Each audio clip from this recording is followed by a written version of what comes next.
ಈ ನಡುವೆ ದೋಸ್ತಿಗಳ ನಡುವೆ ಮುಂದಿನ ಲೋಕಸಭಾ ಚುನಾವಣೆಯ ಮೈತ್ರಿಯ ಮಾತುಕತೆಯಲ್ಲಿ ಮದ್ದುಗದೊಂದು ಮತ್ತು ಮತ್ತಷ್ಟು ಸಂಕಷ್ಟ ಎದುರಾಗ್ತಾ ಇದೆ. 12 ಸ್ಥಾನಗಳಿಗೆ ಬೇಡಿಕೆ ಇಟ್ಟಿದ್ದಾರೆ. ಆದರೆ ಅಳೆದು ತೂಗಿ 8 ಸ್ಥಾನವನ್ನು ಪಡೆಯುವ ಸಾಧ್ಯತೆ ಜೆಡಿಎಸ್ಗೆ. ಬ್ರೇಕಿಂಗ್ ನ್ಯೂಸ್ ಈ ಕ್ಷಣ ನೋಡ್ತಿರುವಂತಹ ಬಿಗ್ ಬ್ರೇಕಿಂಗ್ ನ್ಯೂಸ್. ಅಳೆದು ತೂಗಿ 28 ಕ್ಷೇತ್ರದಲ್ಲಿ 16, 12, 18 ಈ ಥರದ ಲೆಕ್ಕಾಚಾರಗಳು ಇಬ್ಬರ ನಡುವೆ ಕೂಡ ಓಡಾಡ್ತಾನೆ ಇದೆ. ಫೈನಲಿ ಅದು 8-20ಕ್ಕೆ ಫಿಕ್ಸ್ ಆಗೋ ಲಕ್ಷಣ ಕಾಣಿಸ್ತಾ ಇದೆ ಅಂತ ಈ ಕ್ಷಣ ಬರ್ತಿರುವಂತಹ ಬ್ರೇಕಿಂಗ್ ನ್ಯೂಸ್. JDS ಕಣ್ಣಿಟ್ಟಿರುವಂಥ 4 ಪ್ರಮುಖ ಕ್ಷೇತ್ರ ಬಿಟ್ಕೊಡೋದಕ್ಕೆ ಕಾಂಗ್ರೆಸ್ ಸುತಾರಾಮ್ ಈ ಕ್ಷಣಕ್ಕೆ ರೆಡಿ ಇಲ್ಲ ಅಂತ. ಆ 4 ಕ್ಷೇತ್ರ ಯಾವುದು, ಆ 4 ಕ್ಷೇತ್ರ ಯಾಕೆ ಕಾಂಗ್ರೆಸ್ನವ್ರು ಬಿಟ್ಕೊಡೋಕೆ ರೆಡಿ ಇಲ್ಲ, ಅಲ್ಲಿರುವಂಥ ಪ್ರತಿಷ್ಠೆಯೋ ಅಥವಾ ನಮ್ಮ ಕ್ಷೇತ್ರ ಬಿಟ್ಕೊಟ್ರೆ ಮುಂದಿನ ದಿನಗಳಲ್ಲಿ ಏನಾಗುತ್ತೋ ಅನ್ನುವ ಅವರಿಗಿರುವಂಥ ಆತಂಕವೋ ಒಂದಷ್ಟು ಕಾದು ನೋಡಬೇಕು. ಮಗದೊಂದು ಬ್ರೇಕಿಂಗ್ ನ್ಯೂಸ್ ಬರೋ ತನಕ ಈ ಕ್ಷಣ ನೀವು ನೋಡ್ತಾ ಇದ್ದೀರಾ. 12 ಸ್ಥಾನ ಬೇಡಿಕೆ ಇಟ್ಟಿದ್ದಾರೆ JDS. 4 ಸುತ್ತಿನ ಕೋಟೆ ಭೇದಿಸ್ಕೊಂಡು ಬರಬೇಕಾದ ಅನಿವಾರ್ಯತೆ ಅವ್ರಿಗೂ ಕೂಡ. ಹಾಗಾದ್ರೆ 4 ಕ್ಷೇತ್ರಗಳು ಯಾವುದು JDS ಕಣ್ಣಿಟ್ಟಿರೋದು, ಕಾಂಗ್ರೆಸ್ ಯಾಕೆ ಕೊಡೋಕೆ ಇಷ್ಟ ಇಲ್ಲ? ಮೈಸೂರಿಂದ ಶುರು ಮಾಡ್ತಾ ಇದ್ದೀವಿ. ಮೈಸೂರು ಲೋಕಸಭಾ ಕ್ಷೇತ್ರದ ಮೇಲೆ JDS ಕಣ್ಣಿಟ್ಟಿದ್ದಾರೆ. ಆದರೆ ಸಿದ್ದರಾಮಯ್ಯನವರು ಅಲ್ಲಿ ಅಡ್ಡಿ ಇದ್ದಾರೆ. ಮಂಡ್ಯ ಕ್ಷೇತ್ರದ ಮೇಲೆ ಕಣ್ಣಿಟ್ಟಿದ್ದಾರೆ. ಆದರೆ ಅಲ್ಲಿ ಸುಮಲತಾ ಅವರು ಕಾಂಗ್ರೆಸ್ನ ಟಿಕೆಟ್ ಕೊಟ್ಟೋದು ಖಚಿತ. ಆದರೆ ಏನು ಮಾಡೋದು? ಹಾಸನದಿಂದ ಅಲ್ಲಿ ಕೊಡ್ತಾರೆ, ಕೊಡಲ್ವೋ ನೋಡಬೇಕು. ಹಾಸನದಿಂದ ಪ್ರಜ್ವಲ್ ರೇವಣ್ಣ ಸ್ಪರ್ಧೆ ಮಾಡ್ತಾರೆ, ಅಲ್ಲಿಗೆ ಅಡ್ಗಾಲು. ಚಿಕ್ಕಬಳ್ಳಾಪುರ ಕ್ಷೇತ್ರಕ್ಕೆ ಬಿಟ್ಕೊಡೋದಕ್ಕೆ ವೀರಪ್ಪ ಮೊಯ್ಲಿ ಒಪ್ತಾ ಇಲ್ಲ.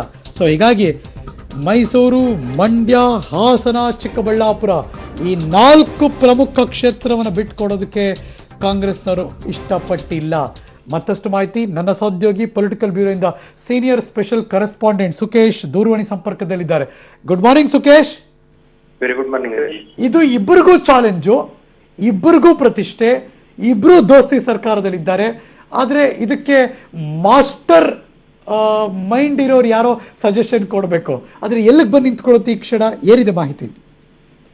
ಹರೀಶ್, ಏನು 28 ಲೋಕಸಭಾ ಕ್ಷೇತ್ರಗಳಲ್ಲಿ JDSಗೆ ಎಷ್ಟು ಸ್ಥಾನ, ಕಾಂಗ್ರೆಸ್ಗೆ ಎಷ್ಟು ಸ್ಥಾನ ಅಂತ ಮೈತ್ರಿ ಮಾತುಕತೆ ಇದುವರೆಗೂ ಕೂಡ ಸಾಧ್ಯ ಆಗ್ತಾ ಇಲ್ಲ. 8 ತಿಂಗಳ ಹಿಂದೆ ಸರ್ಕಾರ ಮಾಡಿದಾಗಲೇ ನಾವು ಲೋಕಸಭೆ ಚುನಾವಣೆಗೆ ಒಟ್ಟಾಗಿ ಹೋಗ್ತೀವಿ ಅಂತ ಮಾತು ಹೇಳಿದ್ರು ಕೂಡ ಮಾತುಕತೆ ಸಫಲವಾಗ್ತಾ ಇಲ್ಲ. ಕಾರಣ ಇಷ್ಟೇ, ಕೆಲವೊಂದು ಕ್ಷೇತ್ರಗಳಲ್ಲಿ 2 ಪಕ್ಷಗಳು ಕೂಡ ತಮಗೇ ಬೇಕು ಅನ್ನುವಂತ ಪಟ್ಟಿಡಿದಿರುವಂಥದ್ದು ಮತ್ತು ಕೆಲವು ಕ್ಷೇತ್ರಗಳು ಸಾಕಷ್ಟು ಕ್ರಿಟಿಕಲ್ ಆಗಿರುವಂಥದ್ದು. ಉದಾಹರಣೆ ಹಾಸನ ಇರ್ಬೋದು, ಮಂಡ್ಯ ಇರ್ಬೋದು, ಮೈಸೂರು ಇರ್ಬೋದು. ಹಾಸನದ ಪರಿಸ್ಥಿತಿ ಭಿನ್ನವಾಗಿದೆ. ದೇವೇಗೌಡರೇ ಸ್ಪರ್ಧೆ ಮಾಡಿದ್ರೆ ನಾವು ಬೆಂಬಲ ಕೊಡ್ತೀವಿ, ಆದ್ರೆ ಪ್ರಜ್ವಲ್ ಸ್ಪರ್ಧೆ ಮಾಡಿದ್ರೆ ಯಾವ ಕಾರಣಕ್ಕೂ ನಾವು ಬೆಂಬಲ ಕೊಡಲ್ಲ ಅಂತ ಕಾಂಗ್ರೆಸ್ ನಾಯಕರುಗಳು ತಿರುಗಿ ಬಿದ್ದಿರುವಂಥದ್ದು. ಮಂಡ್ಯಕ್ಕೆ ಬಂದ್ರೆ ಸುಮಲತಾ ಅವರ ವಿಚಾರ ಗೊತ್ತಿರುವಂತದ್ದು. ಅವರನ್ನೇ ಕೊನೆಗಳಿಗೆ ಅಭ್ಯರ್ಥಿಯಾಗಿ ಮಾಡ್ಲಿಕ್ಕೆ ಸಾಧ್ಯನಾ ಅಂತ ಕಾಂಗ್ರೆಸ್ ಪಕ್ಷವೇ ಪ್ರಯತ್ನ ಪಡುವಂತ ಹಂತಕ್ಕೆ ಅದು ಬಂದು ನಿಂತಿರುವಂತದ್ದು. ಇನ್ನು ಮೈಸೂರಿಗೆ ಬರೋದಾದ್ರೆ ಮೈಸೂರು JDSಗೆ ಕೊಟ್ರೆ ಅನುಕೂಲ ಅನ್ನುವಂತ ಮಾತು ಕೇಳಬಂದ್ರು ಕೂಡ ತಮ್ಮ ತವರು ಕ್ಷೇತ್ರವನ್ನ ಬಿಟ್ಕೊಡ್ಲಿಕ್ಕೆ CM ಸಿದ್ದರಾಮಯ್ಯ ಅವರು ಸುತಾರಾಮ್ ಸಿದ್ಧ ಇಲ್ಲ. ಇನ್ನು ಚಿಕ್ಕಬಳ್ಳಾಪುರಕ್ಕೆ ಬರೋದ್ರೆ ಮಾಜಿ ಮುಖ್ಯಮಂತ್ರಿ ಮತ್ತು ಹಾಲಿ ಸಂಸದ ವೀರಪ್ಪ ಮೊಯ್ಲಿ ಒಬ್ಬರೇ ಅಲ್ಲ, ಅವರು ತಮ್ಮಂತೆ ಇನ್ನುಳಿದ ಸಂಸದರನ್ನು ಜೊತೆಗಿಟ್ಟುಕೊಂಡು ಲಾಬಿ ಮಾಡಿರುವಂತದ್ದು. 10 ಜನ ಹಾಲಿ ಕಾಂಗ್ರೆಸ್ನ ಸಂಸದರುಗಳಿಗೆ ಟಿಕೆಟ್ ಯಾವ ಕಾರಣಕ್ಕೂ ಕೂಡ ತಪ್ಪಿಸಬಾರದು ಅನ್ನುವಂಥದ್ದು. ಈ ಎಲ್ಲ ವಿಚಾರಗಳು ಕೂಡ ಮೈತ್ರಿ ದೋಸ್ತಿಗಳ ನಡುವಿನ ಮೈತ್ರಿ ಮಾತುಕತೆಗೆ ಅಡ್ಡಿಯಾಗಿರುವಂತದ್ದು. ಪ್ರಮುಖವಾಗಿ 4 ಕ್ಷೇತ್ರಗಳ ದೊಡ್ಡ ತಲೆನೋವಾಗಿರುವಂತದ್ದು ಸದ್ಯದ ಬೆಳವಣಿಗೆ. ಹರೀಶ್, ದೋಸ್ತಿ ಸರ್ಕಾರ ಗೆಲ್ಲಬೇಕು, ಅದರಲ್ಲೂ ಆ ಗೆಲ್ಲುವ ಪೈಕಿ ನಮ್ಮ ಪಕ್ಷವೇ ಆಗಿರಬೇಕು ಅಂದ್ರೆ ಲಾಜಿಕ್ ಹೆಂಗೆ? ಹಾಗಾದ್ರೆ ಈ ಸಮನ್ವಯ ಸಮಿತಿ ಹೆಂಗೆ ಕೆಲಸ ಮಾಡ್ತಿದೆ ಇವಾಗ?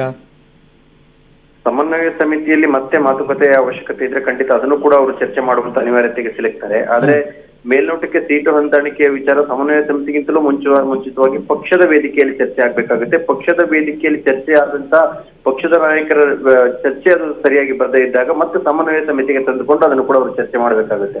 ಹರೀಶ್, ಅಂದ್ರೆ ಒಂದ್ ಕಡೆ ಭಾರತೀಯ ಜನತಾ ಪಕ್ಷ ವಿರುದ್ಧ ಗೆಲ್ಲಬೇಕು, ಇನ್ನೊಂದ್ ಕಡೆ ತಮ್ಮ ದೋಸ್ತಿ ಸರ್ಕಾರದಲ್ಲಿ ಮಗದೊಬ್ಬರನ್ನು ಕೂಡ ಸ್ಟ್ರಾಟಜಿ ಮಾಡಿ ಗೆಲ್ಲೇಬೇಕು ಅನ್ನುವ ಒಂದು ಆಯಾಮಕ್ಕೆ ಇಳಿದಿದ್ದಾರೆ. ಈ ಇಬ್ಬರ ಜಗಳದಲ್ಲಿ ಅಂದ್ರೆ ದೋಸ್ತಿಗಳ ಇಬ್ಬರ ಜಗಳದಲ್ಲಿ ಮೂರನೇವ್ರು ಲಾಭ ಆಗೋ ಚಾನ್ಸ್ ಇದೆಯಾ?